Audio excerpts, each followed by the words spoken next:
অভিষেকের বিদেশ যাত্রার মামলা খারিজ করলেন বিচারপতি। দেশে নয়, বিদেশে চোখের চিকিৎসা করাতে অনড় অভিষেক। আগে সিস্টেমে চিকিৎসা করান পর্যবেক্ষণ বিচারপতি সৌগত ঘটনা। দেখুন, কে কোথায় চিকিৎসা করে সেটা তো কোর্ট ঠিক করতে দিতে পারে না। আমার এগুলো কতগুলো ফান্ডামেন্টাল প্রশ্ন। আমার স্বাধীনতা আছে, আমি কোথায় চিকিৎসা করাবো সেটা কোর্ট ঠিক করে দিতে পারে বলে আমার জানা নাই। আমি কোর্টকে সম্মান করে বলছি কথাটা। আমি যদি অ্যাফোর্ড করতে পারি, আমার যদি পয়সা থাকে, আমি যদি অ্যাফোর্ড করতে পারি, টাকা দিতে পারি, আর যদি ব্যবস্থা থাকে, সুযোগ থাকে, আমি চাটা গিয়েও দেখাতে পারি, অসুবিধা কী আছে? আমার কাছে একটু অদ্ভুত লাগছে ব্যাপারগুলো।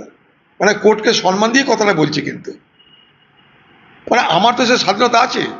কোথায় আমি ডাক্তার দেখাবো, কার কাছে দেখাবো, সে স্বাধীনতা কি আমার নেই? দেশে দেখাবো না বিদেশে দেখাবো, সেই স্বাধীনতা কি নেই? এই ডাক্তার দেখাবো না সেই ডাক্তার দেখাবো, সেই স্বাধীনতা কি নেই? এই বাংলায় স্বাস্থ্য ব্যবস্থা ভেঙে পড়েছে, আজ থেকে নয়। স্বাস্থ্য ব্যবস্থা ভেঙে পড়ার কারণে এই বাংলার মানুষ চিকিৎসার জন্য সবাই দক্ষিণ ভারতে যায়। খোঁজ দেখুন আপনারা, জমি জায়গা সোনা দানা বিক্রি করে সব দক্ষিণ ভারতে যায়। জিজ্ঞেস করো, ব্যাঙ্গালোর যাবে, হায়দ্রাবাদ যাবে, ম্যাড্রাস যাবে, বোম্বে যাবে, কেন? দেখো, যদি এখানে জজ বলে না, ও বোম্বে যাবে না চিকিৎসা করতে, তুমি এখানেই থাকো, এখানেই দেখাও। এখানে ডাক্তার তো কী করবে? ব্যবস্থা নিতে কী করবে? যার অ্যাফোর্ড করার ক্ষমতা আছে।